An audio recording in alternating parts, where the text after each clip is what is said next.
अध्यक्ष महोदय, लक्षवेधी क्रमांक 3. अध्यक्ष महोदय, वितरित केल्याप्रमाणे.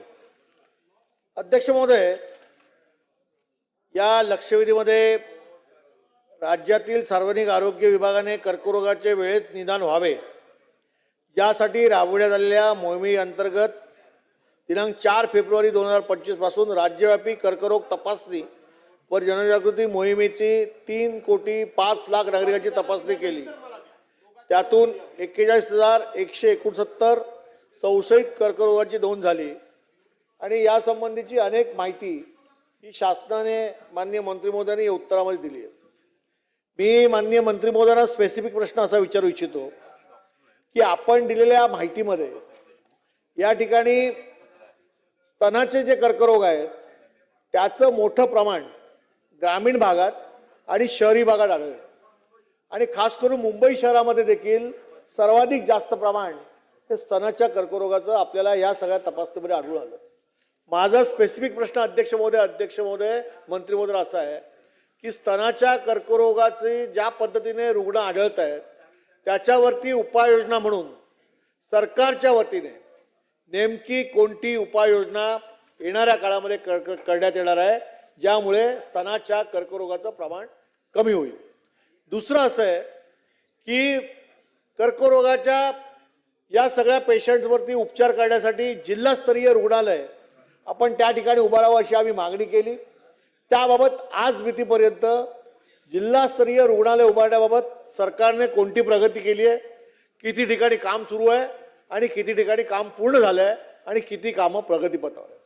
आज आपण पाहिलं असाल तर कर्करोगाचे जे पेशंट आहेत ते देशातून, महाराष्ट्राच्या ग्रामीण भागातून, शहरी भागातून आणि मुंबई शहरातले या ठिकाणी टाटा मेमोरियल हॉस्पिटलमध्ये येतात. आज त्या ठिकाणची परिस्थिती अशी आहे की पेशंटचं प्रमाण जास्त झालं आहे आणि वॉर्ड जे आहेत ते कमी पडू लागले. तिकडे येणाऱ्या नातेवाईकांसाठी अनेक संस्था हे त्या ठिकाणी राहण्याची, खाण्याची त्यांची व्यवस्था करतात. परंतु याच्यावरती जर मार्ग करायचा असेल तर केवळ एक टाटा मेमोरियल हॉस्पिटल हे आता या शहरामध्ये चालू राहून उपयोग होणार नाही. आपण माझ्या माहितीप्रमाणे प्रायव्हेट हॉस्पिटलमध्ये देखील टाटाच्या धर्तीवरती त्या ठिकाणी उपचार करण्यासाठी परवानगी दिली आहे, परंतु त्याच्यावरती लाखो रुपये खर्च त्या ठिकाणी पेशंटला परवडणार नसतो. आणि मग आम्ही असा विचार केला की जर टाटावरचा भार कमी करायचा असेल तर जिल्हास्तरीय रुग्णालय आपण करा. आणि त्याचबरोबर मुंबई शहर एवढं मोठं व्यापक आहे, ज्याची लोकसंख्या आज 1.25 कोटी 1.5 कोटी आहे. तिकडे उपनगरामध्ये एक तर चेंबूर आणि त्या संपूर्ण परिसरात एक मध्यवर्ती ठिकाणी आणि उपनगरात बांद्रापासून दहिसरपर्यंत अगदी मीरा रोड पासून जो भाग येतो तिथे एका ठिकाणी अशी 3 रुग्णालय आपण या मुंबई शहरामध्ये कॅन्सरसाठी सुरू करा. अध्यक्ष महोदय, माझा प्रश्न असा आहे की या दृष्टीने सरकारने येणाऱ्या काळामध्ये कोणती पावलं उचलणार आहे त्याची माहिती द्यावी. तिसरं म्हणजे केमोथेरपी ही आपण याच्यावरती उपचार करण्यासाठी अत्यंत महत्त्वाचा उपचार असल्यामुळे कॅन्सरवरती आपण भागाभागामध्ये सुरू केले, ग्रामीण भागामध्ये सुरू केले. परंतु मला असं म्हणायचं आहे की केमोथेरपी हा जरी इलाज असला तरी देखील कर्करोग निदानाच्या बाबतीत सर्वकष अशा पद्धतीची व्यवस्था ग्रामीण ठिकाणी आणि शहरी भागात असल्याशिवाय याच्यावरती मात करता येणार नाही. आणि म्हणून नेमकं आज आम्ही जे वरती म्हणतोय की जिल्हास्तरीय रुग्णालय, शहरामध्ये आणखी रुग्णालयात वाढ करणं, या सगळ्या गोष्टी कशा पद्धतीने आपण करणार आहात याची माहिती आम्हाला देणं आवश्यक आहे. अध्यक्ष महोदय, कर्करोगावरती अनेक कॉन्फरन्स होतात. आज वेबसाईटवरती अनेक माहिती उपलब्ध आहे. या माहिती घेतल्यानंतर खास करून जे लक्षात येतं ते असं आहे की कर्करोग होण्यामागे मंत्री महोदय जे काय गोष्टी आहेत म्हणजे तंबाखूच्या सेवनामुळे होतो, फुफ्फुसाचा कर्करोग होतो, पण त्याचबरोबर आता पालेभाज्या ज्या आपण खातो त्या पालेभाज्या ज्या सेंद्रिय खतामुळे तयार केल्या जातात केमिकलमुळे, त्या भाज्यांमुळे देखील आतड्यांचा कर्करोग मोठ्या प्रमाणामध्ये होतो, त्याचा प्रसार होत आहे. याची माहिती देखील अनेक शास्त्रज्ञांनी या ठिकाणी दिलेली आहे. आणि म्हणून याच्यावरती उपाययोजना करण्यासाठी ही खतं वापरून ज्या भाज्या तयार होतात त्याच्यावर नियंत्रण आणण्यासाठी आणि या भाज्या तपासून लोकांपर्यंत पोहोचवण्यासाठी आरोग्य विभागामार्फत नेमकं काय केलं जाणार आहे ही येणाऱ्या काळाची गरज आहे. म्हणून माननीय मंत्रिमंडळाने उत्तर द्यावं. आणि त्याचबरोबर कॅन्सरवरती उपचारासाठी सिरम इन्स्टिट्यूटने जी एक लस तयार केली होती ती लस उपलब्ध झाली आहे का, ती मार्केटमध्ये आली आहे का, शासनाच्या वतीने त्या लस जर लोकांना फायदेशीर असेल, कॅन्सर सारखा आजार त्या लसीमुळे जर थांबला जाणार असेल, लोकांमध्ये प्रादुर्भाव होणार नसेल तर ही लस शासनाच्या मार्फत आपण सर्वसामान्य जनतेला त्या ठिकाणी देणार आहात का, हे माझे स्पेसिफिक प्रश्न आहेत. माननीय मंत्री महोदयाने यावर उत्तर द्यावं. नाही नाही, केमिकल केमिकल केमिकल खतामुळे.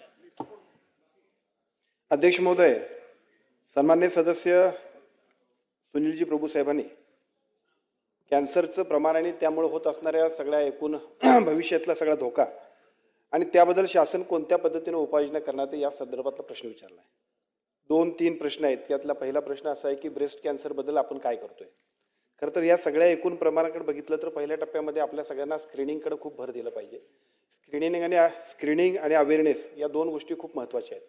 आणि आपल्याला सांगायला हरकत नाही की 4 फेब्रुवारीला मागच्या वेळेला सुरुवात केल्यानंतर महाराष्ट्रात साधारणतः 3-3.5 कोटी 3,20,00,000 लोकांची आपण स्क्रीनिंग केलं आणि बऱ्याचशा पेशंट्सचं आयडेंटिफिकेशन सुद्धा झालं. त्या लोकांना एका बाजूला शासनाच्या सगळ्या हॉस्पिटलमध्ये आणि त्यांच्या सोयीप्रमाणे जिथं शक्य असेल तिथं उपचार घेऊन किमान त्या लोकांना या सगळ्या गोष्टींबद्दल उपचार घेण्याबद्दल सुद्धा आपण एक मोहीम सुरू केली आहे. आता या सगळ्या मोहिमेमध्ये एका बाजूला हे सगळं सुरू असतानाच ब्रेस्ट कॅन्सर संदर्भात आपण जी काही तपासणी आम्ही सगळ्या शासकीय रुग्णालयांमध्ये करतोय तिथं सेल्फ एक्झामिनेशन आपण करतोय आणि तिथं जर असेल तर तिथल्या उपलब्धतेप्रमाणे त्याला उपाययोजना परत संदर्भित सेवांमध्ये आपण देतोय. या सगळ्या गोष्टींमध्ये आपण सांगितलं त्याप्रमाणे एका बाजूला केवळ ब्रेस्ट कॅन्सरच नाही तर सगळ्या पद्धतीने तिन्ही पद्धतीचे ओरल कॅन्सर असेल, सर्वायकल कॅन्सर असेल, ब्रेस्ट कॅन्सर प्रमाण वाढतंय. मग ते वेगवेगळ्या पद्धतीने आहेत. तंबाखू आहे, धूम्रपान आहे, दारू आहे, आहार आणि लठ्ठपणा आहे. सगळ्या ह्या वेगवेगळ्या पद्धतीच्या आजारांच्या आणि केमिकलयुक्त अशा पद्धतीची काय आपण फळभाज्या घेतोय त्याच्यामधून सुद्धा जे काय पोटाचा कॅन्सर होती ही वस्तुस्थिती खरी आहे. या सगळ्या गोष्टींबद्दल आणि वाढणाऱ्या पेशंटची संख्या बघितल्यानंतर राज्य शासनानं 2 निर्णय खूप महत्त्वाचे घेतलेत. त्यातला पहिला निर्णय आहे की आपण पूर्वी सगळेजण टाटा कॅन्सर हॉस्पिटल म्हणजे कॅन्सरचं हॉस्पिटल अशा पद्धतीची कल्पना घेऊन बसलो होतो. त्यावेळेला तर ठीक होतं, पण आता अशी परिस्थिती झाली की पेशंट्स इतकी झाली की एक टाटा नाही तर 100 टाटा उभा करावा लागतील का काय अशी परिस्थिती तयार झाली. त्यामुळे साहजिकच महाराष्ट्र शासनाने एक महत्त्वपूर्ण निर्णय घेतला आहे. त्या निर्णयाच्या माध्यमातून 16 ऑक्टोबर 2025ला जो काही पॉलिसी आपण केली त्या पॉलिसीमध्ये लेवल 1, लेवल 2 आणि लेवल 3 अशा 3 पद्धतीमध्ये आपण हॉस्पिटलची उभारणी करतोय. 1300-1350 कोटी रुपयाचं पहिल्या टप्प्यामध्ये या सगळ्यासाठी बजेट आपण दिले. या बजेटच्या माध्यमातून 3 पद्धतीनं जे काय उपचार करतोय त्या उपचारांच्या माध्यमातून जिल्हा स्तरावरती, तालुका स्तरावरती आणि मग राज्य स्तरावरती सुद्धा त्या उपलब्धतेप्रमाणे या सगळ्या उपाययोजना करून कॅन्सरच्या एकूण पेशंट्सला राईट रिलीफ देण्यासाठी आणि शासनाच्या वतीनं सगळ्या यंत्रणा प्रशिक्षित मनुष्यबळापासून इन्फ्रास्ट्रक्चर उभा करण्यामध्ये आपण सगळ्यांनी भूमिका घेतलेली आहे. या सगळ्यामध्ये विशेषतः लेवल 1 मध्ये टाटा स्मार्ट म्हणजे टाटा हॉस्पिटल काम करणार आहे.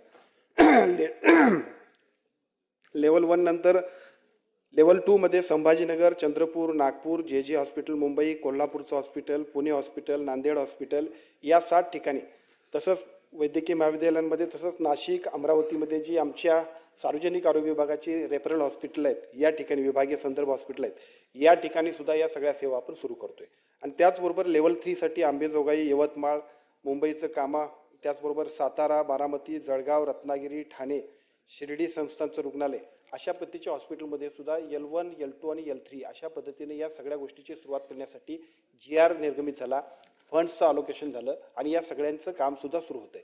एवढ्याबरोबर एवढ्यावरतीच आपण थांबत नाही तर आपण सार्वजनिक आरोग्य विभागाच्या वतीनं सुद्धा डे केअर सेंटर जिथे केमोथेरपी होते अशी एकूण 26 सेंटर्सला मान्यता दिली आणि त्याची सुद्धा कामं पुढच्या टप्प्यामध्ये सुरू होत आहेत. थोडक्यात या सगळ्या गोष्टींमध्ये एका बाजूला स्क्रीनिंग, दुसऱ्या बाजूला अवेअरनेस आणि तिसऱ्या बाजूला उपचारासाठी सुद्धा शासनाच्या ज्या सुविधा द्यायला पाहिजेत त्या सगळ्या सुविधा देण्यासाठी शासन स्तरावरती आपण प्रयत्न करतोय. सन्माननीय प्रभू साहेबांनी जे दुसरा एक प्रश्न विचारला होता की लस आपण देणार आहोत ती सिरम इन्स्टिट्यूटमधून अथवा कसं. देशाचे पंतप्रधान आदरणीय नरेंद्रजी मोदी साहेबांनी खूप मोठी मोहीम घेतली. पुढच्या टप्प्यामध्ये याच्यामधील संपूर्ण देशातल्या सगळ्या नागरिकांना, विशेषतः मुलींसाठी 9 ते 13 वयोगटातल्या ज्या मुली आहेत त्यांचं वॅक्सिनेशन करण्याचा एक मोहीम आदरणीय पंतप्रधानांच्या हस्ते सुरू होईल आणि त्या माध्यमातून संपूर्ण देशातल्या सगळ्याच 9 ते 13 वयोगटातल्या मुलींसाठी ही लस आपण उपलब्ध करतो, शासनाच्या वतीने उपलब्ध करतो.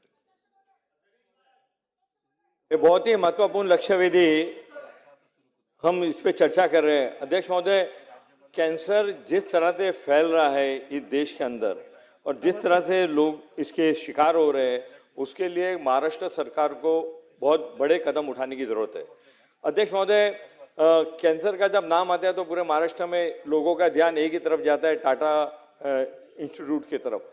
मैं टाटा हॉस्पिटल के अंदर इतना लोड है और ऐसे कई टाटा हॉस्पिटल बनने चाहिए, इसके ऊपर काम बहुत तेजी से होना चाहिए, इसके ऊपर मैं रोशनी डालना चाहता हूँ। अध्यक्ष महोदय, मुंबई के अंदर पूरे महाराष्ट्र के लोग नहीं बल्कि पूरे देश के लोग, यूपी से, बिहार से, राजस्थान से, खास करके पंजाब से लोग कैंसर का ट्रीटमेंट करने के लिए मंत्री महोदय बम्बई आते हैं। मुंबई के अंदर जो जे ग्रुप ऑफ हॉस्पिटल है, जो बैकबोन माना जाता है ट्रीटमेंट के लिए, अध्यक्ष महोदय मैं बहुत जिम्मेदारी से यहाँ पे कहना चाहता हूँ, मैंने अभी अभी बात भी की है हॉस्पिटल में। आज जो मुंबई हॉस्पिटल के जो जे ग्रुप ऑफ हॉस्पिटल है, वो कामा होने दो, सेंट जॉर्ज या जे हॉस्पिटल, उसके अंदर मेजर ट्रीटमेंट के लिए कोई जगह नहीं है, कोई काम नहीं हो रहा है कैंसर के इलाज के लिए। कामा हॉस्पिटल में एक रेडिएशन का थोड़ा सा काम हो रहा है और लीनियर एक्सीलेटर मशीन उस वक्त के खासदार मुरली देवरा साहब जो मंत्री थे उन्होंने दिया था। उसके अलावा जे ग्रुप ऑफ हॉस्पिटल में गवर्नमेंट का हॉस्पिटल है, कैंसर के ऊपर कोई काम नहीं हो रहा है। जे हॉस्पिटल की एक जगह रिचर्ड्स एंड क्रूजर्स को लीज पे दी गई है, वो जगह रिचर्ड्स एंड क्रूजर्स से वापस लेकर वहाँ पे कैंसर के लिए स्पेसिफिक हॉस्पिटल बनाने का एक प्रस्ताव है, उसके ऊपर सरकार क्या निर्णय ले रही है वो एक मुद्दा है। दूसरा क्वेश्चन जो है मेरा, वो मुंबई महानगर पालिका के जो मुंबई के अंदर हॉस्पिटल है, साइन है, कामा है, नायर है, उसके अंदर जो है नायर हॉस्पिटल के अंदर आने वाले दिनों में एक बड़ा कैंसर का हॉस्पिटल आ रहा है, जिसके अंदर PT scan, linear accelerator, palliative care centre, 76 bed का हॉस्पिटल का काम होने को है। अध्यक्ष महोदय, होता क्या है कि हॉस्पिटल की बिल्डिंग बन जाती है, फंड नहीं रहता है, स्टाफ नहीं रहता है, तो हॉस्पिटल की बिल्डिंग खंडेर बन के हो जाती है।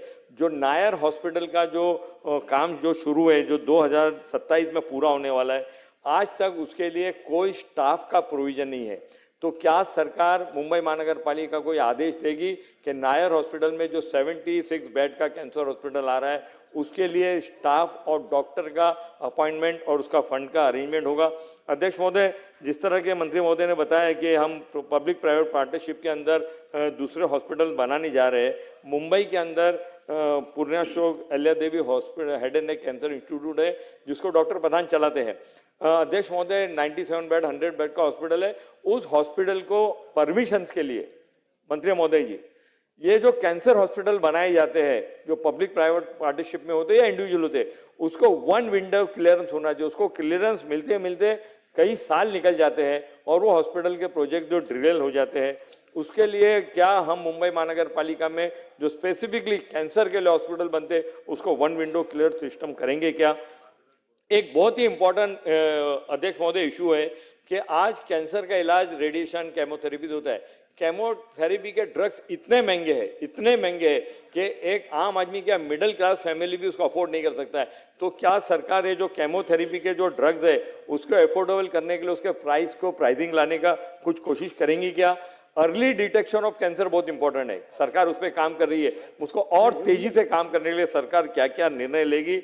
और ये जो डॉक्टर्स के जो बॉन्ड होते हैं, उसको अगर आप इसकी सीट्स बढ़ा देंगे, जो कैंसर की सीट अगर बढ़ा देंगे स्पेशलिटी की, तो डॉक्टर बॉन्ड करके उसके लिए काम करेंगे। तो कैंसर के डॉक्टर के सीट्स बढ़ाने के लिए सरकार क्या काम करेंगी, ये मेरे स्पेसिफिक प्रश्न है। और एक आखिरी प्रश्न ये है अध्यक्ष महोदय कि कैंसर के इंश्योरेंस का प्रीमियम घटाने के लिए सरकार कोई निर्णय लेगी, क्योंकि जो इंश्योरेंस हम कराते उसके प्रीमियम कैंसर के बहुत हाई रहते, प्रीमियम हाई होने की वजह से लोग इंश्योरेंस ले लेते और इंश्योरेंस नहीं लेने की वजह से उनका ट्रीटमेंट नहीं होता है और वो मर जाते हैं। तो इसके लिए हम क्या कार्रवाई करेंगे, इसके मेरे स्पेसिफिक ये 5 प्रश्न है। आपके लिए थोडे ले लिया।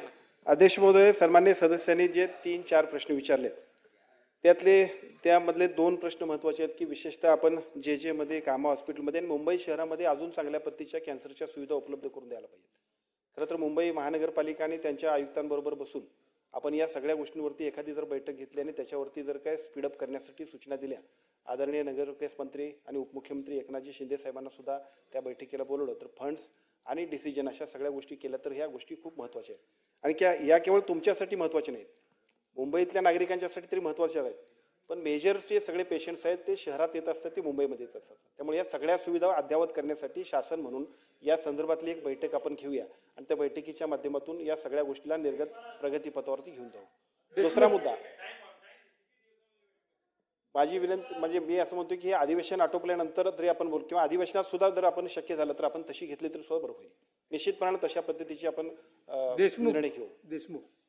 दुसरा मुद्दा असा आहे दुसरा मुद्दा असा आहे की आपण सांगितलं की या सगळ्याबद्दल ज्या आपण औषधं देतोय त्या औषधाच्या एकूण खर्चाबद्दल सुद्धा बोललं. खरं तर MJPGYची आमची जी काही योजना आहे, महात्मा फुले जीवनदायी योजना असेल किंवा आता आयुष्यमान भारत बरोबर आपण ही जी योजना जोडली, या योजनेमध्ये या सगळ्या औषधांच्या बद्दलची सूचना आम्ही दिलेली आहे. अजूनही याच्यामध्ये खूप चांगलं काम करणं गरजेचं आहे, कारण पेशंटची संख्या वाढते. त्यामुळे त्या कंपन्यांबरोबर सुद्धा टाईप करायचा. तर मला असं वाटतं की आता ज्या दिलेल्या सूचना आहेत त्या सूचनांवरती जर आम्ही एक बैठक लावली तर त्यात बऱ्याचशा सोल्युशन्सवरती आपण जाऊ. अध्यक्ष महोदय, अभी अमीन भाई ने बहुत इंपॉर्टेंट प्रश्न उठाए.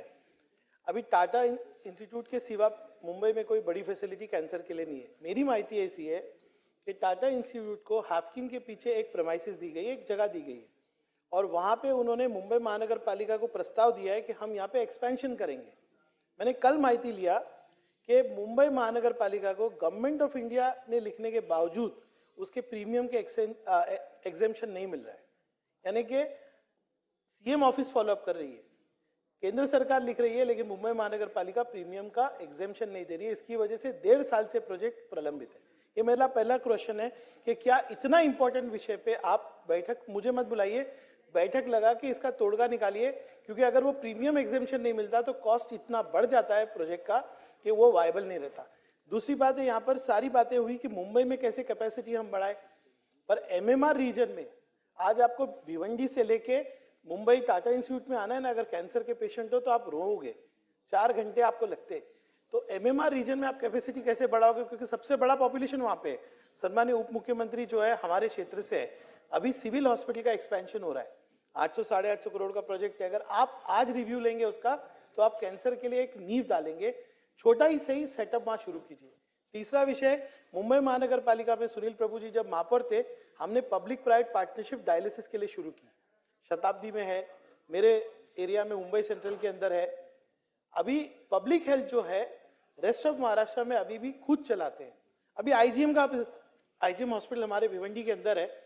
स्पेसिफिक प्रश्न विचारा. स्पेसिफिक पूछ रहा हूं.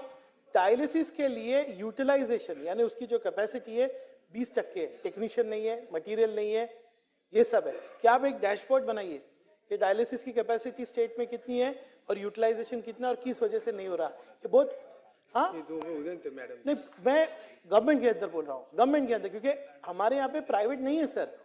गवर्नमेंट फैसिलिटी यूटिलाइजेशन नहीं हो पा रहा है, और डायलिसिस और कीमोथेरेपी का कॉस्ट इतना हाई है कि आप सिविल हॉस्पिटल थाना से शुरू कीजिए, थोड़ी कैपेसिटी बनाइए. नायर में जैसे हमने छोटे छोटे से कैपेसिटी बढ़ाया है वैसा कीजिए. ये मेरे स्पेसिफिक प्रश्न. धन्यवाद. अध्यक्ष महोदय, सन्माननीय सदस्य रईसभाई शेख यांनी जे 2 मुद्दे मांडले, एक टाटा हॉस्पिटलला जागा देण्यासंदर्भातला विषय आहे. खरं तर हा मुंबई महानगरपालिका किंवा UDच्या संबंधातला विषय आहे. पण मला असं वाटतं की कॅन्सरशी संबंधित असल्यामुळे जी आपण एक बैठक घ्यायची म्हणतो त्याच्यामध्ये या बैठकीमध्ये जर आपण त्याच्यावरती चर्चा केली तर काय हरकत नाही.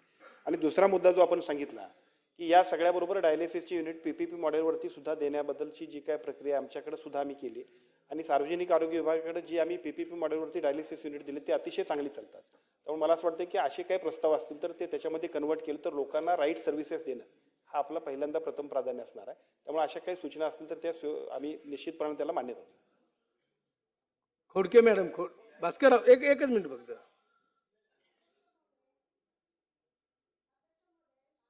आज आपण बघतोय की महिलांना कॅन्सरचं प्रमाण खूप वाढलेलं आहे. आज आपण महाराष्ट्रात बघा की कॅन्सर, आणि आमच्या अमरावती जिल्ह्यामध्ये तरी आपण बघितलं तर इतके कॅन्सरचं महिलांचं प्रमाण वाढलेलं आहे की महिलांना कॅन्सर हा म्हणजे साधारण टेस्ट करायला गेलं की त्या ठिकाणी कॅन्सर निघतोय, अशा परिस्थिती निर्माण झाली आहे.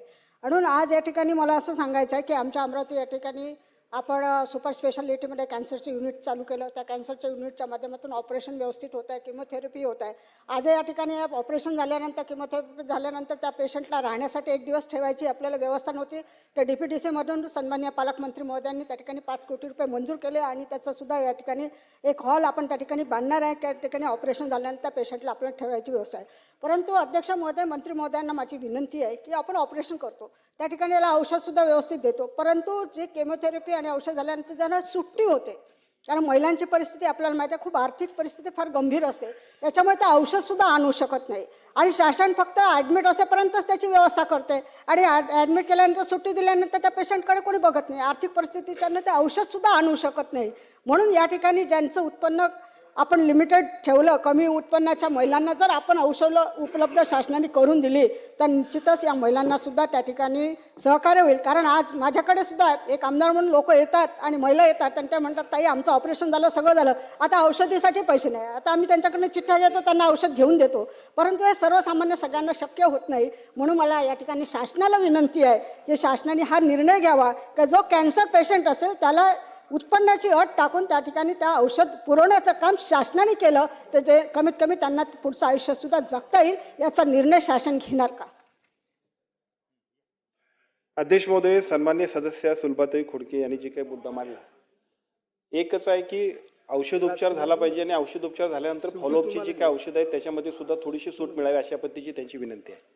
खरं तर आपल्या सगळ्या सेंटर्समध्ये ज्या पद्धतीने आपण उपाययोजना करतोय त्याच्यामध्ये एका बाजूला महात्मा फुले जीवनदायी योजनेमध्ये या सगळ्यांसाठी मोफत अशा पद्धतीचा केमिओथेरपीचा आपण ट्रीटमेंट करतोय आणि त्यानंतर 10 दिवसाची औषधं सुद्धा आपण त्याच्यात देतोय. मला असं वाटतं की ती औषधं जी आहेत त्या 10 दिवसाच्या औषधांचा फॉलोअपच्या ट्रीटमेंटला सुद्धा आपण त्याच्यामध्ये तरतूद केलेली आहे. या व्यतिरिक्त आणखीन काय असेल तर त्याच्याबद्दल थोडीशी माहिती आपल्याला घ्यावी लागेल.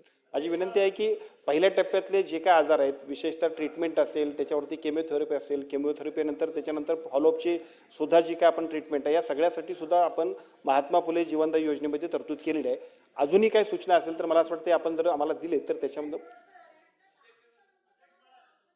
पण त्याच्यासाठी फॉलोअपला सुद्धा आपण तरतूद केलेली आहे.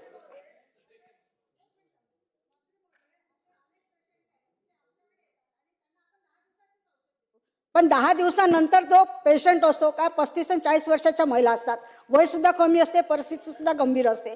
मग अशा यांना फक्त 10 दिवसाचे औषध देऊन चालत नाही ना, पुढची ट्रीटमेंट घ्यायसाठी त्यांच्याजवळ पैसे नसतात. म्हणून औषधीची व्यवस्था महात्मा फुले ज्योती योजना जी आपण केलेली आहे, आरोग्य योजना, त्याच माध्यमातून आपण औषधीची सुद्धा या ठिकाणी आपण व्यवस्था करणार का, शासन व्यवस्था करणार का, असा निर्णय आपण घेणार का? अध्यक्ष महोदय, सन्मान्य सदस्यांनी जो प्रश्न विचारला त्या प्रश्नाचं उत्तर असं आहे, एका बाजूला जी काय 10 दिवसाची ट्रीटमेंट आहे ती आपण देतोच, परंतु फॉलोअपचं एक पॅकेज आहे. मी मध्यंतरी सुद्धा आमच्या सगळ्या महात्मा फुले जीवनदायी योजनेच्या सगळ्या टीमला घेऊन बसलो. बऱ्याच ठिकाणी ते राईटली ऑपरेट होत नाही आणि त्यामुळे नाहक सगळ्या पेशंट्सना त्रास होतोय. जे योजनेतले लोक असतील त्या सगळ्या लोकांना योग्य पद्धतीने आणि मोफत सुविधा देण्यासाठी आम्ही सगळेजण कटिबद्ध आहोत. तर माझी विनंती आहे की त्या फॉलोअपच्या पॅकेजबद्दल जर तिथं वर्किंग होत असेल तर आम्ही आजच सूचना देतो. तिथंच नाही, बऱ्याच ठिकाणी, कारण माझ्या निदर्शनास आलं काही लोकांच्या लोकप्रतिनिधींच्या तक्रारीनंतर आम्ही बैठक घेतली. मला वाटतं की त्याच्याबद्दल आम्ही जर काही स्पष्ट निर्देश देतो त्यातून बरेचसे प्रश्न सुटतील. देशमुख. आज आपण खूप महत्त्वाच्या प्रश्नावरती या ठिकाणी लक्षवेधीच्या माध्यमातून चर्चा करतोय आणि विशेष करून मी सन्माननीय आरोग्यमंत्री प्रकाशजी आंबेडकर साहेबांचं माझ्या मतदारसंघाच्या वतीनं आणि महाराष्ट्राच्या तमाम जनतेच्या वतीनं अभिनंदन करेन आणि आभार मानेन. कारण खूप महत्त्वाचा आजार कर्करोग आणि त्याच्यासाठी साहेबांच्या मार्गदर्शनाखाली राज्यव्यापी कर्करोग तपासणी आणि जनजागृती मोहीम राबवण्यात आली आणि त्याचं कारण आहे की India is a capital of diabetic in world and India is increasingly referred as a capital of cancer also. आणि अशा गंभीर आजारासाठी चर्चा करत असताना मंत्री महोदयांना माझे विशेष करून 2-3 स्पेसिफिक प्रश्न आहेत. या उत्तरामध्ये आपण सांगितलंय की कोकणासाठी टर्शरी केअर सेंटर मुंबईमध्ये टाटा कॅन्सर हॉस्पिटल आहे, मराठवाड्यासाठी छत्रपती संभाजीनगरला एक कॅन्सर हॉस्पिटल आहे, लातूरला एक विवेकानंद हॉस्पिटल आहे, विदर्भासाठी राष्ट्रसंत Tukdoji Maharaj regional cancer hospital आहे, पश्चिम महाराष्ट्राचं टर्शरी केअर सेंटरचं काय कोणतं आहे आणि ते नसेल तर आपण कधीपर्यंत चालू करणार?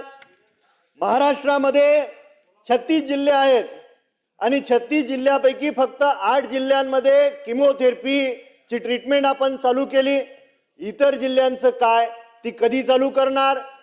कॅन्सरसाठी रेडिओथेरपीची ट्रीटमेंट सुद्धा आवश्यक असते. देशमुख साहेब स्पेसिफिक प्रश्नच आहेत साहेब. रेडिओथेरपीची सुद्धा ट्रीटमेंट गरजेची असते. त्या रेडिओथेरपीसाठी सेंटर जिल्ह्याच्या ठिकाणी कधी उभे करणार? आणि डायग्नोसिससाठी पेट स्कॅन मशिनरी उपलब्ध असणं गरजेचं आहे. ती पेट स्कॅन मशिनरीचा उल्लेख आपल्या उत्तरामध्ये नाही आणि पेट स्कॅन खूप महागडी डायग्नोसिस टेस्ट आहे तर त्यासाठी आपण शासनाच्या वतीनं पेट स्कॅन मशिनरी जिल्ह्याच्या ठिकाणी उपलब्ध करून देणार का? आणि prevention is better than cure, तर त्यासाठी आपल्याला या राज्यामध्ये जास्तीत जास्त कॅन्सर हॉस्पिटल्स उभा करणं अपेक्षित आहे. ते लवकरात लवकर आपल्या शासनाच्या वतीनं करावीत एवढी विनंती करतो. अध्यक्ष महोदय, सन्मान्य सदस्य बाबासाहेबजी देशमुख साहेबांनी जे 2-3 मुद्दे मांडले त्यातला एक मुद्द्याचं उत्तर मी यापूर्वी सुद्धा दिले, पण परत एकदा रिपीट करतो. आपण जे काही एक महत्त्वपूर्ण अशा पद्धतीची कॅन्सरच्या साठीची पॉलिसी केली, त्या कॅन्सरच्या पॉलिसीमध्ये एका बाजूला L1, L2 आणि L3 अशा पद्धतीच्या हॉस्पिटलसाठी फंड्सचं नियोजन केलं. आता या फंड्सचं नियोजन केलं त्याच्यामध्ये संभाजीनगर, चंद्रपूर, नागपूर, जे हॉस्पिटल, मुंबई, कोल्हापूर, पुणे, नांदेड या 7 ठिकाणी वैद्यकीय महाविद्यालयामध्ये आणि तसंच नाशिक आणि अमरावती ह्या रेफरल आमच्या विभागीय संदर्भ सेवा हॉस्पिटलमध्ये या सगळ्या L2च्या सगळ्या ट्रीटमेंट सुरू करण्यासाठी फंड्स, त्याची मान्यता आणि आता कामं सुरू झाली आहेत. त्यामुळे आपल्याला जो प्रश्न पडला होता त्या सगळ्या प्रश्नांमध्ये आम्ही या सगळ्या सेंटर्सला आपण मदत करतोय.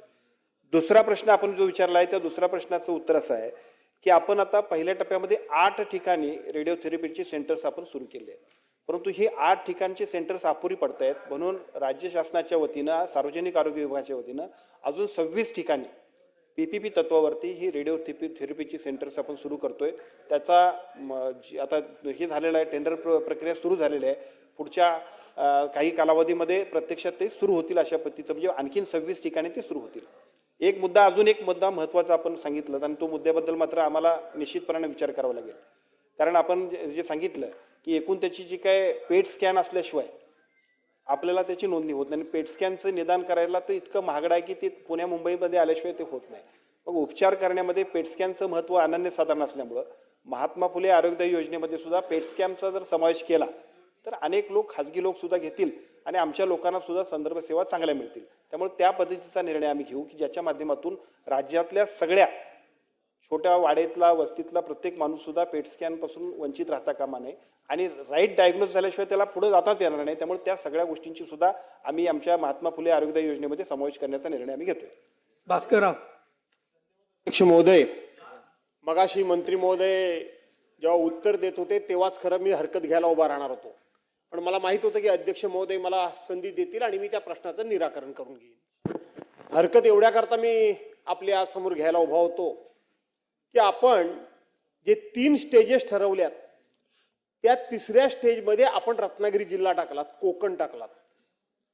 परंतु मंत्री महोदय, आपल्याला कदाचित ज्ञात आहे की नाही मला माहीत नाही, रायगड असेल, रत्नागिरी असेल, हा कोकण संपूर्णपणे केमिकल झोन डिक्लेअर झालेला आहे आणि या सगळ्या परिसरामध्ये मोठ्या प्रमाणामध्ये केमिकल इंडस्ट्री आहे आणि केमिकल इंडस्ट्री असल्यामुळं मी घरामध्ये म्हणत नाही तर प्रत्येक गावामध्ये अनेक कॅन्सर पेशंट आता मिळत आहेत, अनेक कॅन्सर पेशंट मिळत आहेत. आपण सगळे कोकणाला ज्या वेळेला काही द्यायची वेळ येते तेव्हा मुंबईकडे आपण बोट दाखवतो. आपण काय म्हणाला की कोकणाच्या लोकांना उपचार करण्याकरता म्हणून मुंबईमध्ये टाटा हॉस्पिटल आहे, मुंबईमध्ये अनेक हॉस्पिटल आहे. मुंबईमध्ये ही हॉस्पिटल आहेत, ही फक्त कोकणाच्या वाट्याला येत नाहीत, अख्ख्या जगाच्या वाट्याला येतात. जगातून माणसं इथं उपचार घ्यायला येतात ह्या मुंबईमध्ये. त्यामुळं आपल्याला कोकण हा केमिकल झोन असल्यामुळं आपण कोकणामध्ये तात्काळ जो 3 नंबरच्या आपण यादी वाचून दाखवली त्याच्याऐवजी प्रायोरिटीनं त्या ठिकाणी एखादं कॅन्सर हॉस्पिटल, मग ते सिंधुदुर्गमध्ये करा किंवा सेंटर म्हणून ते रत्नागिरीतच करावं लागेल, रत्नागिरीमध्ये करा किंवा रायगडला करा, कुठे करा हा माझा आग्रह नाही, पण कोकणाकरता हे हॉस्पिटल आपण सुरू करणार का हा माझा पहिला प्रश्न आहे. म्हणून मी हरकत घेत नाही. केमिकल झोन आमच्याकडे आहे. मी ज्या भागाचं प्रतिनिधित्व करतो ते लोटे, आज घराघरातून माणसं कॅन्सर झालाय म्हणून घाबरून जिकडे तिकडे टेस्ट करतायत. काही माणसं घाबरून टेस्ट करत नाहीत.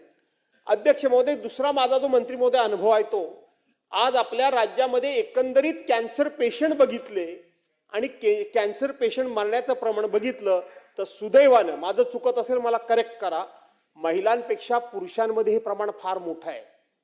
प्रचंड प्रमाणामध्ये पुरुषांना कॅन्सर जास्त होत आहेत आणि मरणाचं प्रमाण सुद्धा पुरुषांचं जास्त आहे. हा माझा अभ्यास सांगतो. ते खोटं असेल तर मला आनंदच आहे. महिलांचं होतं काय की स्तनाचे कॅन्सर त्यांना आंघोळ बिंघोळ करताना किंवा बाळाला दूध देताना सहज त्यांचा शरीरावर हात फिरत असतो, त्यामुळे एखादी आलेली गाठ त्यांना कळते.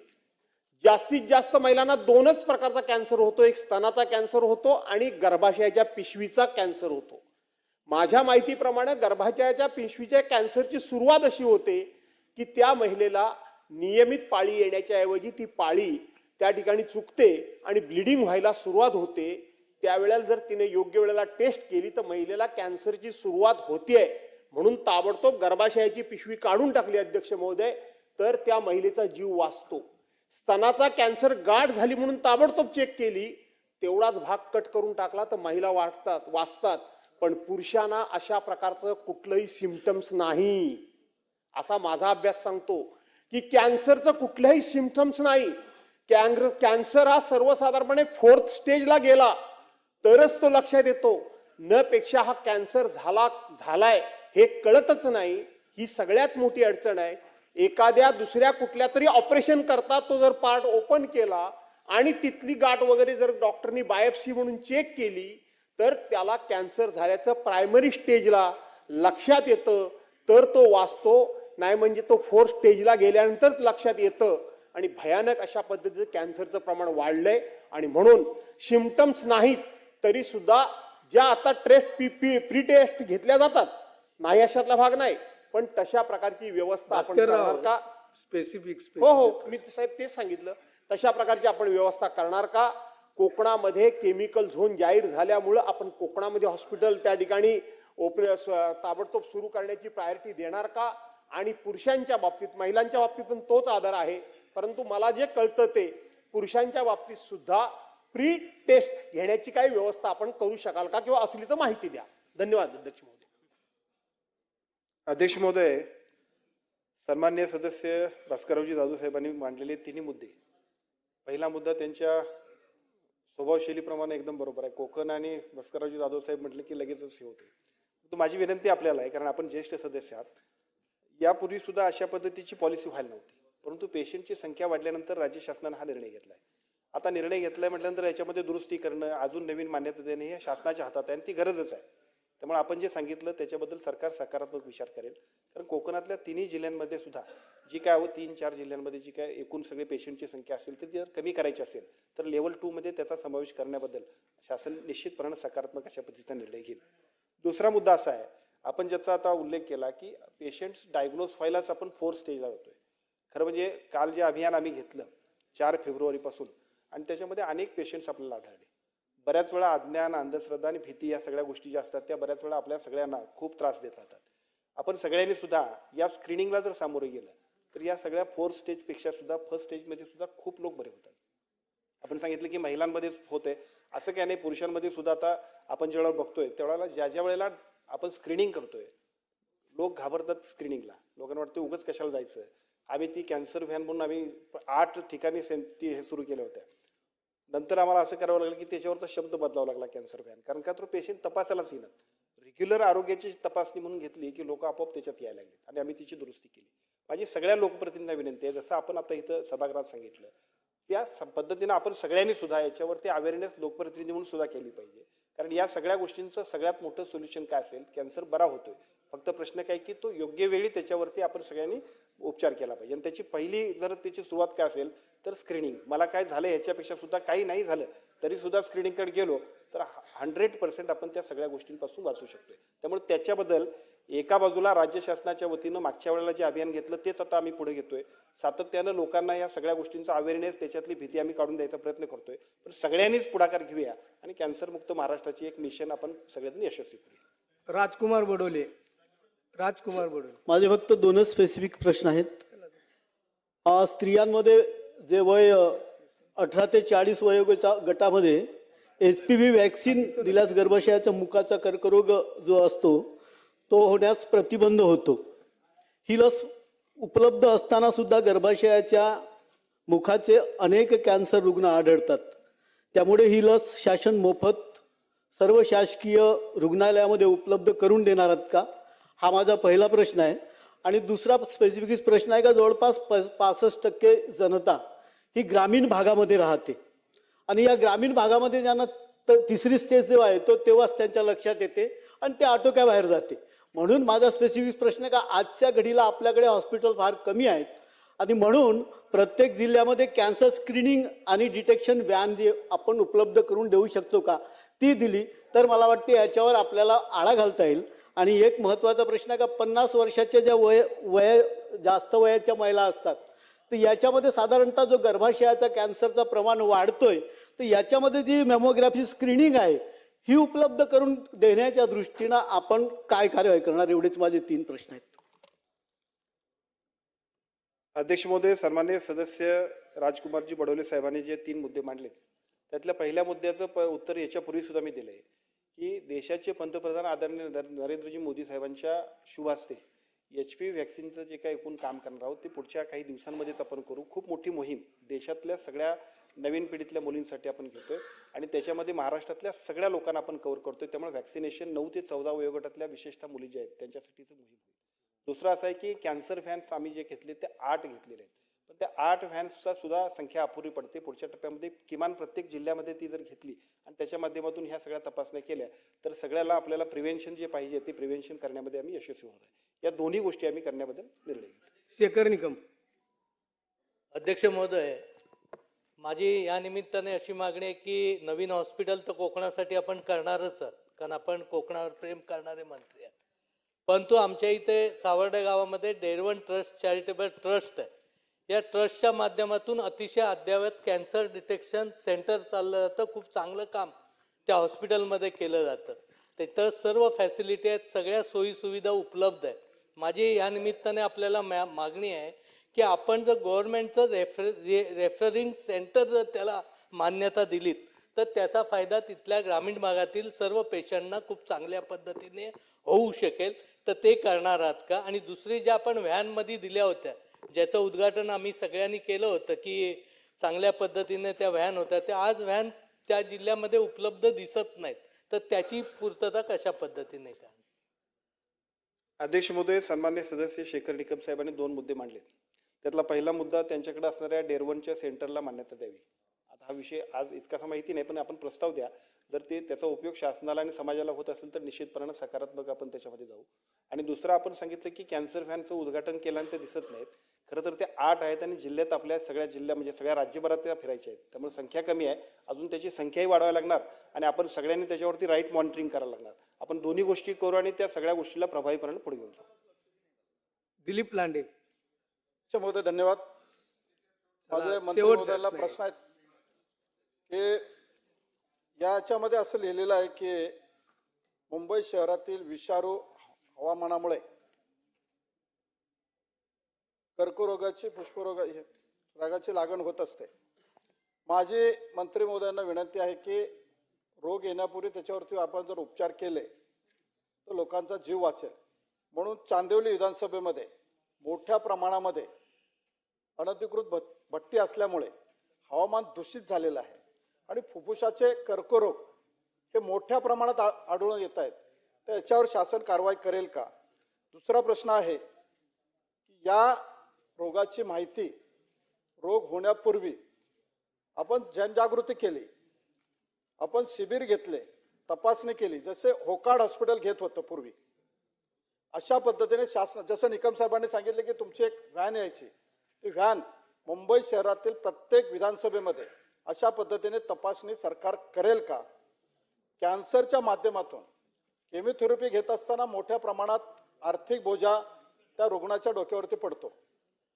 हा उपाय, हा उपचार शासन मोफत करेल का? तिसरा प्रश्न आहे की ज्या पद्धतीने मुंबई शहरामध्ये TB रोग, क्षयरोग थांबवण्यासाठी खाजगी रुग्णालयाला विश्वासात घेऊन खाजगी रुग्णालयाला औषध उपचार करण्यासाठी, तपासणीसाठी निधी दिला जाता महानगरपालिकेतर्फे. याच धर्तीवरती महाराष्ट्र शासन खाजगी रुग्णालयाला विश्वासात घेऊन अशा पद्धतीने रुग्णांना सेवा देण्यात येईल का? महोदय, सन्माननीय सदस्य दिलीप मामा लांडगे यांनी 3 प्रश्न विचारले. त्यातला एक प्रश्न असा आहे की बृहन्मुंबई महानगरपालिकेच्या एरियामध्ये सुद्धा हवेच्या प्रदूषणामुळे होत असणाऱ्या एकूण सगळ्या आजारांना, विशेषतः फुफ्फुसाचे जे आजार होतात त्याच्याबद्दल आपण काही उपाययोजना करणार आहात का? खरं तर राज्य शासनाच्या वतीनं किंवा मुंबई महानगरपालिकेच्या वतीनं सुद्धा 6 नोव्हेंबर 2025ला याबद्दलचं एक स्पष्ट असे SOP काढलेले आहे. या SOPच्या माध्यमातून इथं असणारं हवेचं प्रदूषण वाढू नये त्यासाठी वेगवेगळ्या पद्धतीच्या सगळ्या गोष्टींसाठीची नियमावली जाहीर केली आहे. मला असं वाटतं की या माध्यमातून मुंबई महानगरपालिका काम करते आणि आपण सगळ्यांनी सुद्धा त्याचा अवेअरनेस जर घेतला तर निश्चितपणानं या एकूणच हवेच्या प्रदूषणासाठी उपयोग होणार आहे आणि एकूणच आजारांवरती सुद्धा नियंत्रण येणार आहे. त्याच्यामध्ये रिअल टाईम मॉनिटरिंग आहे, त्याच्यानंतर बांधकाम करण्याच्या ठिकाणी सुद्धा तिथलं प्रदूषण होऊ नये म्हणून त्याच्याबद्दलची नियमावली आहे. रस्त्यावरील धूळ कमी करण्यासाठी काय करावं याच्याबद्दलची विषय आहे.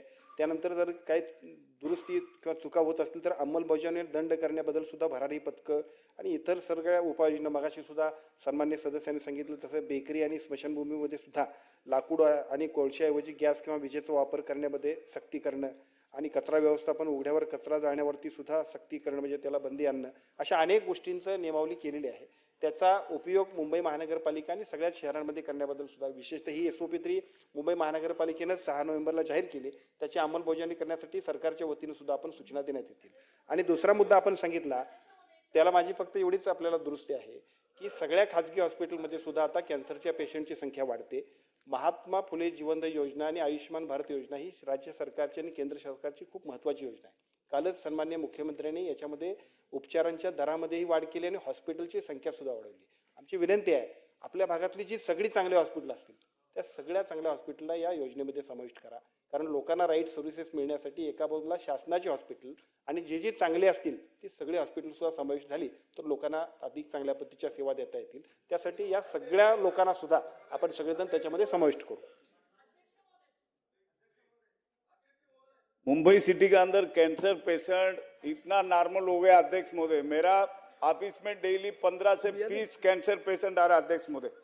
अध्यक्ष महोदय, सम्मान्य केंद्रीय मिनिस्टर निर्मला सीतारामन जी कैंसर मेडिसिन के लिए 75% कम किया अध्यक्ष महोदय. अपना महाराष्ट्र का सरकार हीमो हो, रेडिएशन थेरेपी हो, हीमो के लिए पैसा महाराष्ट्र गवर्नमेंट कम करेगा क्या? पहले क्वेश्चन. दूसरा क्वेश्चन, मुंबई सिटी का अंदर KM hospital, Sion hospital, Cooper hospital, कितना BMC रिलेटेड हॉस्पिटल है, उसमें कैंसर पेशेंट के लिए स्पेशल यूनिटी खोल सकता है क्या? Second question. तीसरा क्वेश्चन अध्यक्ष महोदय, ये कैंसर कहाँ से आता है? तो बहुत कारण है. मेन कारण है मुंबई सिटी का अंदर चाइनीज कितना बेचता है, चाइनीज होटल छोटा छोटा, उसी में अजिनोमोटो बोल की एक नमक यूज करता है अध्यक्ष महोदय. वो नमक से कैंसर 75% शुरुआत होता है अध्यक्ष महोदय. ये मंत्री महोदय ये कंट्रोल करेगा कि नहीं? धन्यवाद. अध्यक्ष महोदय, सन्मान्य सदस्य कॅप्टन साहेबांनी जे काही सूचना मांडल्या त्या मंत्री सूचनांमध्ये महोदय सगळ्यात देतात उत्तर, त्यांचं झाल्यावर तुम्ही द्या. बोला. त्याच्यामधली सगळ्यात एक महत्त्वाची सूचना होती की मुंबईमध्ये सुद्धा या सगळ्या उपचारासाठी जसं निर्मला सीतारामनजींनी ज्या पद्धतीनं घोषणा केली आणि औषधांच्या मध्ये सुद्धा थोडीशी दरात जी सवलत दिली त्या पद्धतीने आपण करतोय काय. मी मगाशी सुद्धा जे सांगितलं ते परत रिपीट करतो की महात्मा फुले जीवनदायी योजना असेल, आयुष्यमान भारत योजना असेल, याच्यामध्ये आपण मोफतच देतोय आणि या मोफत योजनेचा फायदा सगळ्या लोकांना आपण करतोय. त्यामुळे या सगळ्या योजनेकडे लोकांना घेऊन गेलं की निश्चितपणे त्याचा फायदा होईल. आणि दुसरा मुद्दा आपण सांगितलं की ज्या पद्धतीची केमिकल्स वापरली जातात एकूणच सगळ्या आपल्या चायनीजच्या दुकानामध्ये असेल किंवा आता सर्रास सुद्धा वापरले जातात. एका बाजूला FDA असेल, दुसऱ्या बाजूला आम्ही असू किंवा सगळेच आपण लोकप्रतिनिधी सुद्धा याच्याबद्दल अवेअरनेस करणं गरजेचं आहे. आमच्या आरोग्य विभागाच्या वतीनं सगळ्या लोकांना त्याच्याबद्दलच्या सूचना आणि त्याच्याबद्दलचा अवेअरनेस करण्याचा कार्यक्रम आम्ही घेऊ. बोला. नाही, मला दिला, मला कोणाला दिला? महिलांना बोलू द्या. बरं, एक नंतर मला द्या. अध्यक्ष महोदय, अतिशय महत्वाच्या विषयावरती चर्चा चालू आहे. 3 स्पेसिफिक एकच. कॅप्टन साहेबांचा फक्त एकच मुद्दा राहिला होता की BMCच्या हॉस्पिटल्समध्ये सुद्धा या सगळ्या गोष्टींची सुधारणा करा. मगाशीच आपण मुंबईचे 2-3 सन्मान्य सदस्यांनी जे काही सूचना मांडल्या त्या बैठकीमध्ये या विषयावरती सुद्धा जर आपण बैठक घेतली तर निश्चितपणे हा विषय सुद्धा आपण घेऊ. सन्माननीय अध्यक्ष महोदय, थोडक्यात 1-2 अगदीच मी त्याच्यावरती जास्त भाष्य करत नाही, स्पेसिफिक प्रश्न विचारते. सन्माननीय अध्यक्ष महोदय, राज्यामध्ये कॅन्सरचं प्रमाण देशामध्ये सर्वच ठिकाणी खूप मोठ्या प्रमाणामध्ये वाढत चाललेलं आहे. केंद्र सरकारची आयुष्यमान भारत योजना आणि महात्मा फुले आणि ह्या योजनेमधून राज्याचे मुख्यमंत्री ह्या विषयावरती रुग्णांना चांगली सेवा मिळण्याच्या दृष्टिकोनातून काम करत आहे. परंतु सन्माननीय अध्यक्ष महोदय, जर कर्करोग झाला तर त्याच्यासाठी लागणारा जो खर्च आहे तो खूप मोठ्या प्रमाणामध्ये येतो. माझा मंत्री महोदयांना प्रश्न आहे की आमच्या उत्तर महाराष्ट्रामधल्या नाशिकला टाटा रिसर्च सेंटर जे आहे, ह्या सेंटरला आम्ही जर त्या भागामध्ये नाशिक जिल्ह्यामध्ये जर जागा उपलब्ध करून देण्यात आली तर त्या ठिकाणी म्हणजे शासनाने ती जागा उपलब्ध करून द्यावी आणि टाटा रिसर्च कॅन्सरचं सेंटर जे आहे हे उत्तर महाराष्ट्रातलं नाशिकमध्ये उभारावं. कारण आपण जर बघितलं असेल तर खाजगी रुग्णालय आणि टाटा कॅन्सरचं जर आपण बघितलं असेल तर टाटा कॅन्सरच्या दरांमध्ये खूप म्हणजे कमी आहेत खाजगी रुग्णालयांपेक्षा. त्यामुळे माझी विनंती आहे की टाटाचं सेंटर सुरू करण्यासाठी नाशिक जिल्ह्यामध्ये जागा मंत्री महोदयांनी महाराष्ट्र शासनाच्या माध्यमातून ती जागा आम्ही शोधून देतो, ती उपलब्ध करून द्यावी आणि टाटा कॅन्सर इन्स्टिट्यूटची दुसरी शाखा जी आहे ही आमच्या नाशिक जिल्ह्यामध्ये उत्तर महाराष्ट्रासाठी ते सुरू करून देण्यासाठी प्रयत्न करतील का. दुसरा प्रश्न सन्माननीय अध्यक्ष महोदय माझा असा आहे की महात्मा फुले आणि या सगळ्या योजनेच्या माध्यमातून पैसे मिळतात, परंतु सन्माननीय अध्यक्ष महोदय हे 5 लाख रुपये कॅन्सरच्या रुग्णाचे उपचार करण्यासाठी खूप कमी आहे. त्याच्यामध्ये किमोथेरपी आणि रेडिएशनसाठी हा महात्मा फुले आणि ह्या बाकीच्या योजनांचा जो आहे त्याला निधी मिळत नाही. तर किमोथेरपी असेल किंवा रेडिएशन असेल ह्याच्यासाठी देखील आपण सदरचा निधी उपलब्ध करून देणार का. आणि तिसरा अत्यंत महत्त्वाचा प्रश्न सन्माननीय अध्यक्ष महोदय, आपलं महाराष्ट्र हे खरं मेडिकल टुरिझम आहे. देशभरातून आणि जागतिक स्तरावरून लोक आज मुंबईमध्ये किंवा इतर शहरामध्ये मेडिकलच्या उपचारासाठी कॅन्सरच्या उपचारासाठी येतात. परंतु सन्माननीय अध्यक्ष महोदय, सगळ्यात महत्त्वाचा विषय आहे की खाजगी रुग्णालयांमध्ये मोठ्या रुग्णालयांमध्ये गेल्यानंतर उपचार चांगले मिळत असतील पण त्याच्यावरती आकारलं जाणारे बिलं आणि कॅन्सरच्या रुग्णांच्या वरती देखील आकारली जाणारी बिलं ह्याच्यावरती अनेक वेळा या सभागृहामध्ये चर्चा झाली, परंतु त्याच्यावरती जे नियंत्रण सरकारने आणायला पाहिजे ते नियंत्रण अद्यापपर्यंत आलेलं नाहीये. तर त्या विषयाच्या बाबतीमध्ये मंत्री महोदय काय ठोस पावलं उचलतील. अध्यक्ष महोदय, सन्मान्य सदस्य देवेनी फरांदेताईंनी 3 मुद्दे मांडलेत. त्यातला पहिला मुद्दा आहे की नाशिकला सुद्धा टाटाचं हॉस्पिटल त्याच पद्धतीचं व्हावं अशा पद्धतीची त्यांची मागणी आहे. खरं तर मी मगाशी आपल्याला पहिल्याच प्रश्नाच्या उत्तरात सांगितलं होतं आणि परत ते रिपीट करतो की ज्याच्यामध्ये आपण एका बाजूला महाराष्ट्रात पहिल्यांदा या कॅन्सरच्या वाढणाऱ्या पेशंटची संख्या बघून आपण L1, L2 आणि L3 अशा पद्धतीच्या 3 त्रिस्तरीय अशा पद्धतीची रचना करून त्याला फंड्स, मान्यता, प्रशासकीय मान्यता आणि इन्फ्रास्ट्रक्चरचं काम सुद्धा सुरू केलं. त्यातलं नाशिकसाठी आपण L2 मध्ये आपण नाशिकचं जे काय आपलं संदर्भीय विभागीय संदर्भ सेवा हॉस्पिटल आहे त्या ठिकाणी आपण L2 आपल्या नाशिकच्या शासकीय हॉस्पिटल आहे सार्वजनिक आरोग्य विभागाच्या त्या ठिकाणी आपण L2च्या सगळ्या सेवा टाटा हॉस्पिटलच्या माध्यमातूनच देणार आहोत. त्यामुळे ज्या सूचना किंवा जी आपण मागणी केली आहे त्या सगळ्या मागणीची पूर्तता आपण करतोय की ज्याच्या माध्यमातून ज्या ज्या सूचना ज्या आपल्याला सुविधा पाहिजेत त्या सगळ्या सुविधा देण्यामध्ये अतिशय तत्परतेने आपण काम करू. बोला. दुसरं आपण सांगितलं की ह्या सगळ्या कॅन्सरच्या हॉस्पिटलला एकूणच जे काही केमिओथेरपी आणि ह्याच्यासाठी जे काही फंड्स आहेत ते कमी पडत आहेत. तर स्कीममध्ये या सगळ्या गोष्टींचा समावेश आहे. फक्त प्रश्न असा आहे की कधी कधी एखाद्या गोष्टीची माहिती नसल्यामुळे सुद्धा तिथले स्थानिकचे जे काही अधिकारी असतील किंवा आपले तिथले डॉक्टर्स असतील तर टाळाटाळ करत असतील तर त्याच्याबद्दल आपण सगळे लोकप्रतिनिधी सुद्धा एकदा त्या सगळ्याची चौकशी किंवा आपल्याकडे बैठक घेतली तर निश्चितपणे त्याची क्लॅरिटी येईल. त्यामुळे त्याचाही प्रश्न चांगला होईल. तिसरा प्रश्न आपण विचारला मुद्दाम सभागृहाला परत आणखीन एकदा सांगू इच्छितो. बऱ्याच वेळा असं होतं की एका बाजूला ह्या सगळ्या हॉस्पिटल्समध्ये काय करावं याच्याबद्दलची नियमावली व्हायला पाहिजे असं आपण म्हणत असतो. परंतु बॉम्बे नर्सिंग ॲक्ट की जो आपल्या राज्य शासनाचा बॉम्बे नर्सिंग ॲक्ट खूप महत्त्वाचा आहे. त्याच्यामध्ये पेशंट्सनं काय करावं म्हणजे रुग्णाची आचारसंहिता आणि हॉस्पिटलची आचारसंहिता या सगळ्या गोष्टीची क्लॅरिटी आहे. आपण गेल्यानंतर पहिल्यांदा तिथं रुग्णांनी म्हणजे हॉस्पिटलनी सुद्धा किती उपचार आहेत त्या उपचाराच्या संदर्भातले सुद्धा बोर्ड लावेत अशी कल्पना आहे. पेशंट डिस्चार्ज करताना सुद्धा विशेषतः डेथ झाली असेल तर पैसे सुद्धा मागू नयेत अशा पद्धतीची प्रोव्हिजन आहे.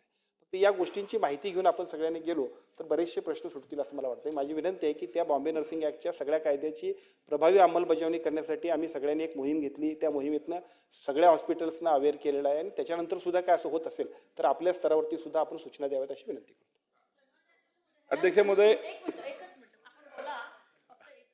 संदर्भ रुग्णालय मी मंत्री महोदयांचे धन्यवाद मानते की संदर्भ रुग्णालयामध्ये टाटा कॅन्सरला ते मान्यता देणार आहेत, परंतु संदर्भ रुग्णालय हे तसं छोटं आहे. आत्ताच आपण 100 खाटा तिथंच मंत्री महोदय वाढवलेल्या आहेत, परंतु फुल फ्लेजमध्ये हे टाटा कॅन्सर इन्स्टिट्यूट नाशिक जिल्ह्यामध्ये सुरू होण्यासाठी आपण लागणारा निधी आणि लागणाऱ्या सगळ्या पदस्थापना ज्या आहे हे तातडीने आमच्या नाशिक शहरातील आमच्या आमदारांच्या सोबत बैठक घेऊन ते तातडीने युद्ध पातळीवरती आपण त्याला टाइम लिमिट देऊन आपण सोडवणार का? अध्यक्ष महोदय, मुंबईची बैठक लावणार आहे त्याच वेळा नाशिक विभागातल्या सगळ्या आमदारांची सुद्धा आपण बैठक लावू आणि सकारात्मक पुढे जाऊ. अध्यक्ष महोदय, अतिशय महत्त्वाचा प्रश्न हा कॅन्सरच्या संबंधित आहे. मी मंत्री महोदयाच्या लक्षात आणून देऊ इच्छितो एक गोष्ट. नागपूरमध्ये आमच्या विदर्भातल्या 4-5 जिल्ह्यातले जास्तीत जास्त पेशंट हे नागपूरला राष्ट्रसंत तुकडोजी महाराज हॉस्पिटलमध्ये कॅन्सरचा उपचार घेतात.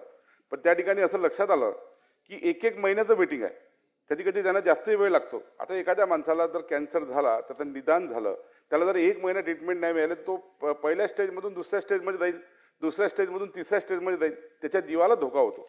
म्हणून माझी अशी विनंती आहे की बा असं काय आपल्याला एखादी SOP करता येईल का की ज्याला तुम्ही एकदा कॅन्सर डिटेक्ट झाल्यानंतर त्याला इतक्या दिवसामध्ये त्याला उपचार मिळालेच पाहिजे. हा एक माझा प्रश्न पहिला आहे की त्या ठिकाणी जे 1.5 महिन्याची वेटिंग आहे आपण दूर करणार का, हा पहिला प्रश्न आहे. दुसरा प्रश्न, याच्यामध्ये काही लोकांना किमोसाठी लिमिटेड अमाऊंट दिलेला आहे, त्याच्यामध्ये त्याचे किमो होत नाही. जो बिलो पॉवर्टी माणूस आहे, जो म्हणजे अतिशय गरीब माणूस आहे, त्याला जर त्याला अर्धवट किमो घेतल्या, पुढच्या किमो तो घेऊ शकला नाही किंवा त्याचा अमाऊंट संपला, तर मग त्यांनी काय करायचं? त्यांनी त्या अर्ध्या किमो घेऊन त्याच्यामध्ये जगायचं, त्याचा कॅन्सर दुरुस्त होणार नाही होणार हा खरा मोठा विषय आहे. म्हणून यासाठी काही करता येईल का, असे माझे 2 अतिशय महत्त्वाचे जे गोरगरीब लोकांसाठी आहे, आपण याचं उत्तर द्यावं. धन्यवाद. अध्यक्ष महोदय, सन्मान्य सदस्य समीरजी कुनावल साहेबांनी 2 मुद्दे मांडले. त्यातला पहिला मुद्दा जो आहे की ज्याच्यामध्ये त्यांनी सांगितलं की बाबा आताची जी हॉस्पिटल्स आपली सगळी एकूण आहेत, खूप महत्त्वाचा विषय आहे त्यांचा, कारण शासनाला पॉलिसी करावी लागेल अशा पद्धतीचा विषय आहे. कारण काय होते, बऱ्याच वेळा कॅन्सरचं आयडेंटिफिकेशन झाल्यानंतर ट्रीटमेंट होईपर्यंत तो 1st to 4th स्टेजपर्यंत जाऊ शकतो. आणि आपण अशा पद्धतीने काम करू, अजून सुद्धा सुविधा अपुऱ्या असल्यामुळे बऱ्याचशा गोष्टी होत आहेत. पेशंट मनातली भीती, त्यानंतर पैशाची व्यवस्था आणि मग पुढे निर्णयापर्यंत जायचं असं सुद्धा होत असते. आपण जी आता पॉलिसी L1, L2, L3 ची केली, त्याच्यामध्ये अगदी जिल्हा पातळीपासून तालुका पातळीवर सुद्धा कसा आपण उपचार करू हे एका बाजूला करतोय. त्याचा उपयोग होईल, पेशंटचा जो एकूण लोड आहे तो कमी येईल, याच्यासाठीची उपाययोजना पुढच्या वर्षभरामध्ये अतिशय म्हणजे त्याच्यात चांगले रिझल्ट दिसतील. दुसऱ्या बाजूला सगळ्या खाजगी हॉस्पिटल्स की जिथं आपण MJPGY ची योजना दिली, तिथं सुद्धा या सगळ्या योजनेचा प्रभावी अंमलबजावणी करणं आणि उपचार करण्यासाठी सुद्धा आम्ही सगळे मंडळी काम करतो. फक्त तिसरा मुद्दा तुम्ही जो सांगितला तो सुद्धा महत्त्वाचा आहे की एका बाजूला पेशंट डायग्नोज झाल्यानंतर किंवा एकदा उपचार सुरू झाल्यानंतर त्याला वेळेत करण्याबद्दल मात्र थोडीसं गांभीर्याने आम्ही जायला पाहिजे. मला असं वाटतं की याच्याबद्दल आम्ही एक पॉलिसी करू, कारण खूप महत्त्वाचं आहे काय की पेशंट हातात असतो आणि पेशंट जर काय दुर्लक्ष झालं तर हातातून जातोय. ही जी काही वेळ आहे त्याच्याबद्दल काय उपाययोजना करता येईल याच्यासाठी शासन सकारात्मक पद्धतीने विचार करून काही चांगले निर्णय कठोर आम्ही घेऊ. शेवटचा आता अध्यक्ष महोदय, माझी माननीय मंत्री महोदयांना आपल्या माध्यमातून एक विनंती आहे की आज जर का आपण पाहिलं तर संपूर्ण महाराष्ट्रातल्या ग्रामीण भागामध्ये अनेक अशा आमच्या गोरगरीब महिला आहेत की त्या महिलांना शेवट आहे. बऱ्याच ठिकाणी अध्यक्ष महोदय, अनेक महिला भगिनींना, गोरगरिबांना आपल्याला ब्रेस्ट कॅन्सर त्या ठिकाणी डिटेक्ट होतो, परंतु महिला भगिनी त्या गोष्टी डायरेक्ट दवाखान्यात न जाता किंवा घरच्यांना सुद्धा सांगत नाही आणि शेवटी शेवटच्या स्टेजला अनेक महिलांना ते लक्षात आल्यानंतर ती केस आपल्या हातातून जाते. माझी मंत्री महोदयांना या निमित्तानं विनंती आहे की आपण अशी काही व्यवस्था करणार का की मोबाईल व्हॅन देऊन ग्रामीण भागातल्या प्रत्येक गावातल्या प्रत्येक भगिनीला आपल्याला स्क्रीनिंग करता येईल का, की जेणेकरून पहिल्या स्टेजला जर का एखादी महिला भगिनी त्या याच्यामध्ये ब्रेस्ट कॅन्सरमध्ये जर का सापडली तर तिला तात्काळ त्या ठिकाणी उपचार करता येईल आणि तिचा जीव वाचवता येईल. म्हणून महाराष्ट्राच्या ग्रामीण भागामध्ये किंवा आमच्या जळगाव जिल्ह्यासाठी आपण प्रत्येक तालुका निहाय किमान असा कॅम्प तरी लावता येईल का की प्रत्येक गावामध्ये जाऊन प्रत्येक भगिनीला स्क्रीनिंग करून जर का ते सापडलं तर त्या ठिकाणी आपण त्या पद्धतीची मेमोग्राफीची व्यवस्था पूर्ण मोबाईल व्हॅनच त्या ठिकाणी जर का दिली तर भविष्य काळामध्ये त्या भगिनीचा जीव वाचवण्याचं पुण्य मला वाटतं आपल्या आरोग्य विभागाच्या माध्यमातून त्या ठिकाणी होणार आहे.